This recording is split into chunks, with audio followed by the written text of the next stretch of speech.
5 most interesting homonyms, let's see. First word is can. Can container होता है और to be able to, किसी चीज के योग्य होना।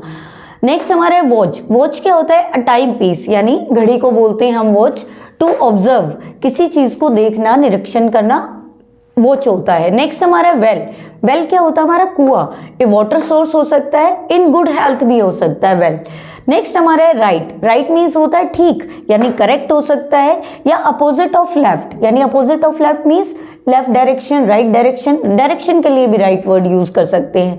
लास्ट हमारा है फेयर। फेयर मीन्स क्या होता है? बिल्कुल ठीक होना, या मेला भी होता है फेयर मीन्स। रीजनेबल या जस्ट, या फिर हमारा कार्निवल। कार्निवल होता है मेला।